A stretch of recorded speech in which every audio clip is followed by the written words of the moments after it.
c'est le temps de commencer tout de suite en studio avec notre chère Joanne. Veux-tu t'asseoir, Joanne? Oh non, je vais rester debout. Bon, d'accord. Moi aussi, dans ce cas-là. Dans ce cas-là, même si tu es fatigué, tu peux t'asseoir. Oh non, non, ça va aller. Là. Je t'en Ça n'a prie. pas été si rafraîchissant. J'ai des bons amis, comme tu le sais. Qui t'ont aidé avec tes hauts et tes bas. Oh, poum, poum, jeu de mots. On commence en force aujourd'hui. Pourquoi pas? Eh bien, c'est le fun de te voir et puis de te revoir. En fait, on va reparler, de te tracer l'historique un peu du LGBTQ puis de nous expliquer tout ce que ça voulait dire ces lettres-là. Maintenant, tu viens nous parler de l'impact du vécu des aînés dans leur vie actuelle, donc de ce vécu-là dont on a parlé. Alors, écoute, je te cède la parole, chère Joanne. Je suis tout oui. Merci, Richard. Donc oui, effectivement, la dernière fois qu'on s'est rencontrés, j'ai parlé de l'histoire des aînés LGBTQ depuis la Deuxième Guerre mondiale jusqu'à nos jours, parce qu'ils sont toujours en vie, la plupart d'eux, je l'espère. Et puis, on a parlé aussi du fait que on nous catégorisait de criminels. C'était criminel d'être homosexuel. C'était désigné comme une maladie mentale. Aujourd'hui, c'est rayé. Ce n'est plus criminel, ce n'est plus un diagnostic qui s'impose à nous. Mais il y a certaines religions, néanmoins, qui, encore aujourd'hui, persistent à nous désigner comme étant des pécheurs. Puis, on sait que l'homophobie, la transphobie, ça existe toujours et ça affecte tous les âges, incluant les aînés. Alors, on a acquis des droits, mais toujours est-il que les aînés ont subi des traumatismes par rapport à de la discrimination, de l'intimidation, de la violence, de la négligence, des pertes d'emploi, hein, du rejet familial, etc. Même, il y en a qui ont été institutionnalisés, qui ont subi des lobotomies, des électrochocs, on appelle ça des thérapies par aversion. On sait que ça fait seulement 1 an, Richard, que ces thérapies-là sont rendues illégales au Canada. Seulement 1 an. OK? Ouais. Alors, on peut comprendre qu'il y a beaucoup d'aînés qui ont subi ces mauvais traitements, merci. Alors, aujourd'hui, je vous présente les conséquences de toutes ces formes de discrimination-là. Et puis, dans une prochaine rencontre, j'aurai le plaisir de revenir pour vous parler de la façon dont on peut devenir des alliés des aînés. Alors, ça va être plus positif. Mais il faut comprendre pourquoi. Effectivement, si on veut bien agir. Oui. Ouais. Alors, ayant subi tout ça, les aînés ont développé une profonde méfiance envers les gouvernements, qui leur ont enlevé leur emploi, par exemple, puis envers le corps médical puis les services de santé.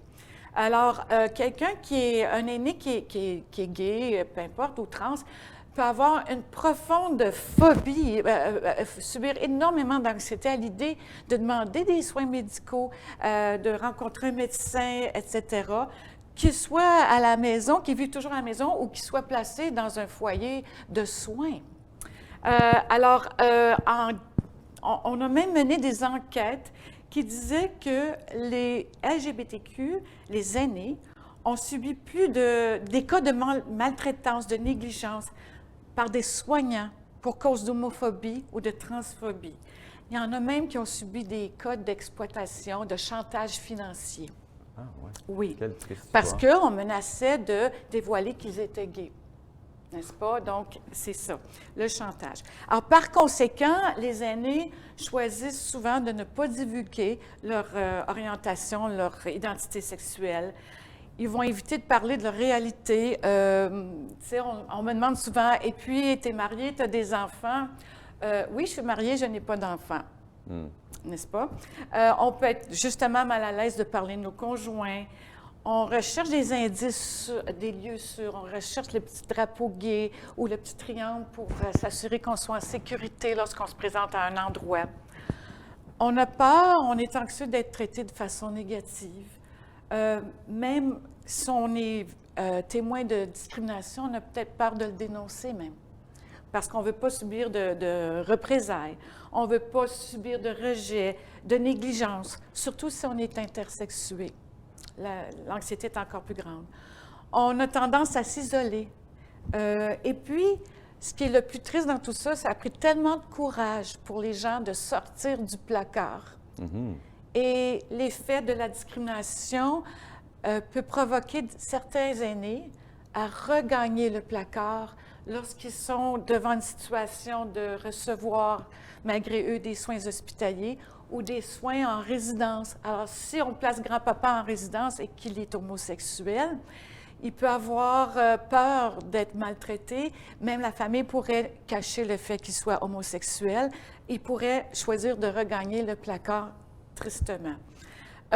Et on parle aussi des résidences francophones en Ontario. Il n'y en a pas gros, hein, parce qu'on est minoritaire. Ouais. Donc, imagine, Richard, la majorité, j'en connais pas qui soient publics. La majorité sont tous de religion catholique. Hein? Ouais, bien, on connaît l'avis de la religion sur cet état de choses. Exactement. Donc, les gens moi, je tiens à être placée plus tard, à recevoir des soins en français si on doit me placer, mais je ne trouve pas d'endroit où est-ce qu'on va me placer et que je pourrais être moi-même avec ma conjointe, mon épouse. Alors, c'est quelque chose, c'est un gros défi à relever. Ce qui fait aussi que les aînés LGBTQ sont 2 fois plus vulnérables que l'ensemble des aînés. En 2020, il y a une enquête nationale sur l'impact de la COVID-19 qui a démontré que 29 des personnes LGBTQ vivent avec un problème de santé chronique comparativement à 15 de la population en général. Et puis, parmi notre communauté, on constate une plus grande prévalence des maladies cardiovasculaires et respiratoires, du diabète, du cancer et du VIH. La COVID-19 affecte plus grandement la santé physique et mentale de la communauté LGBTQ que la population en général. Puis, on sait que les aînés LGBTQ, souvent, ont été rejetés par leur famille, leur entourage. Alors, il y a seulement 10 qui auraient recours à leur famille en cas de besoin. Il y en a qui n'ont plus de lien avec leur famille, malheureusement. Puis en cas d'urgence, mis à part le conjoint, seulement 9 donc feraient appel à la famille par rapport à 59 des aînés LGBTQ qui, plutôt, contacteraient des amis. Ben oui. 37 des aînés LGBTQ sont célibataires, n'ont jamais été mariés. Ça fait juste depuis 2005 qu'on a le droit de se marier. Hein? 67 n'ont pas d'enfants, pas de béquilles, de soutien pour la vieillesse. 53 sont en situation d'isolement. Les personnes trans sont encore plus vulnérables. 80 sont victimes de violences verbales et de harcèlement. 42 sont victimes de violences physiques et d'abus. 35 sont victimes d'agressions sexuelles.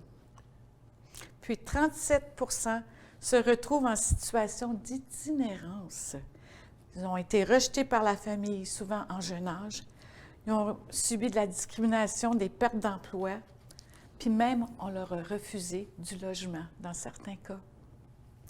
Les personnes trans négligent souvent leurs besoins de santé ou de se faire soigner, étant donné un inconfort par rapport à leur personne. Puis, en plus, elles subissent des problèmes de santé associés à l'hormonothérapie qui peuvent s'aggraver au fur et à mesure qu'on subit ces traitements-là, puis avec l'âge. Puis, il y a aussi des risques accrus de développer des troubles de santé mentale. J'imagine. Puis, des dépendances plus fréquentes aux substances psychoactives. 39 des personnes trans ont songé sérieusement au suicide. Puis là, Richard, tu vas me permettre un aparté. La semaine dernière à Gatineau, une jeune fille de 10 ans qui voulait s'afficher comme garçon s'est suicidée. Puis ce qui me choque dans cette situation-là, Richard, c'est qu'en 2022, le fait que ce ne soit plus criminel d'être transgenre, on n'a toujours pas développé les outils pour soutenir un enfant de 10 ans. Alors imaginons ce que les aînés trans ont subi et subissent encore. Ah, tout à fait. Et puis, c'est grave, c'est innommable. Puis, tu sais, bon, on pourrait aussi rationaliser pour la petite, autant que c'est malheureux, que la DPJ a déjà les mains pleines au Québec et tout ça. Puis, en général, dans la société, si tu me permets, tu sais, les soins de santé, dans la gratuité là, qu'on s'offre pour tous les autres soins, on ne l'a pas pour le soin psychologique. Donc, tu sais, puis de ce que je comprends de ton intervention, de ta chronique, ce qu'on vit comme, on va dire, hétéro, là, c'est exacerbé quand on vit bon, quand je dis on vit, les choses difficiles qu'on vit Oui. sont exacerbées pour quelqu'un qui est homosexuel ou transsexuel. Oui. Parce que j'ai beaucoup entendu l'isolement dans ton propos. Oh oui. On est doublement, triplement isolé de sa famille, de la société, du travail. Puis on retourne dans le fond du garde-robe, pour résumer ce que tu disais, quand on arrive à l'âge où on doit se trouver une résidence pour aînés. Oui, et qu'on ne peut plus s'isoler. Exactement. On s'isole, mais encore plus. Oui, en communauté, dans Oui. une résidence, c'est ça. Il n'existe pas encore de maison où est-ce que ça serait comme essentiellement des... Pas en français. Il y en a une, je crois, à Halifax, une à Toronto. Et le réseau Fierté des aînés d'Ottawa travaille ardemment à créer ce genre de maison-là. Il y en a qui choisissent d'acheter ensemble des maisons, de plus en plus, comme on le voit chez les aînés hétérosexuels. C'est ça. Donc, c'est une solution. Est-ce qu'il y a aussi, peut-être, tu sais, on a parlé à l'émission, il y a quelques émissions, intergénérationnelles. Est-ce que ça se conçoit, ça aussi? Oui, et puis, j'oublie le nom du réseau, mais justement, de plus en plus, on essaie de créer des liens, peu Mirella, importe notre c'est ça, orientation. ton réseau? Exactement, Ok, Mirella, c'est justement. eux qu'on a reçus. Oui, bon, oui, c'est vrai. Donc, justement, dans ce contexte-là aussi, il y a des façons d'accueillir des étudiants, par exemple, ou d'être mentor pour un jeune qui se retrouverait en cas d'isolement. Ben oui, Oui. c'est ça, ça Oui. fonctionne, ça aiderait dans les deux sens. Exactement, Puis exactement. Au niveau des soins de santé en général, est-ce qu'il y a un lobbying? Qu'est-ce qui se passe là, au côté solution? Disons que c'est du bouche à oreille aussi. Je veux dire, on se passe le mot si on a des soignants qui sont membres de la communauté, donc on a tendance à aller vers eux pour recevoir des soins. Oui. Mais là, c'est discriminatoire de nous refuser des soins. Donc là, moi, quand je vais à l'hôpital, je le dis, je présente mon épouse et puis je m'assure d'être moi-même.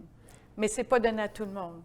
Moi, je n'ai pas subi autant de discrimination que quelqu'un qui est plus âgé que moi. Sûrement. Puis, dirais-tu que dans les villes aussi, c'est peut-être un petit peu plus ouvert? Disons qu'il y a que plus dans de les ressources. campagnes? Oui, il y a plus de ressources en ville. OK. Ceci étant dit, il y a un réseau qui s'est créé avant la pandémie à Prescott Russell.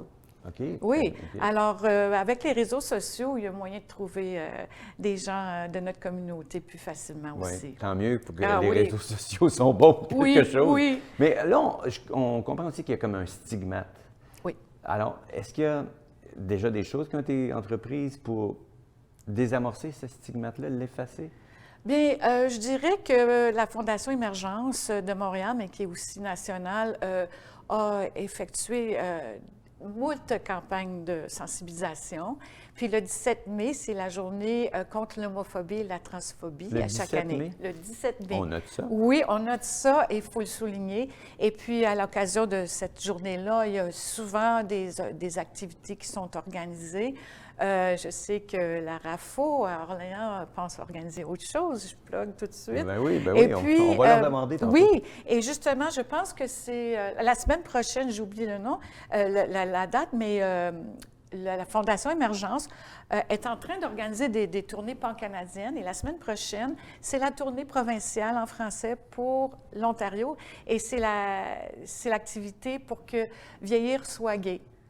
Et puis, j'aurai C'est bien l'occasion, on m'a invité à rendre un témoignage, alors ça va me faire plaisir. Ça va être un webinaire. Allez voir la Fondation Émergence, vous pouvez vous inscrire pour recevoir le lien. As-tu la date? Non. Hein, J'oublie la date. OK. Je pense que c'est la semaine prochaine, le 29, je crois, le 29 mars. OK, vers la, On va je pense que c'est vérifier. jeudi. Oui, c'est un mardi, je crois. En tout cas, peu importe. Ah, mon Dieu, Peu je suis dans le importe. champ. Allez voir OK. Fondation Émergence, c'est sur la page d'accueil. Excellent. Mais ceci étant dit, il faut retenir aussi que on peut subir aussi de l'oppression de façon intersectionnelle. Il y a l'agisme, il y a la discrimination fondée sur la race, le statut d'immigrant, le handicap, puis la classe sociale. Ça fait que j'ai hâte à ma prochaine visite de vous montrer comment on peut devenir des alliés des aînés LGBTQ et d'être des amis aussi. Parfait, absolument. On veut être des alliés. Puis pour pouvoir aider, encore faut-il prendre conscience du problème. Et puis de découvrir comment, parfois, dans notre propre façon d'agir, sans malice, on est peut-être la cause à tout le moins, de chagrin envers nos amis LGBTQ. Puis des fois, on ne s'en rend pas compte non plus. C'est par habitude, c'est ça. Effectivement. Êtes-vous marié? Est-ce que vous avez votre femme, des enfants, etc.? C'est ça. Oui, puis là, ben, ça ouvre toute une boîte Ça de ouvre Pandore. toute la hein? boîte, justement. Bien, merci beaucoup, Joanne. Ça me fait C'était plaisir. utile, nécessaire d'entendre tout ça, même si des fois, ça fait frissonner. Hein? Et puis, quand on pense que c'est des membres de notre famille. Oui, 10 de la population. Oui. Alors, heureusement que toi et votre réseau, vous êtes là. Et puis, on a déjà hâte de se reparler pour parler de solutions pour finir ça en beauté, pour voir comment on peut devenir de bons alliés. Tout à fait. Excellent. Merci. Merci. Encore.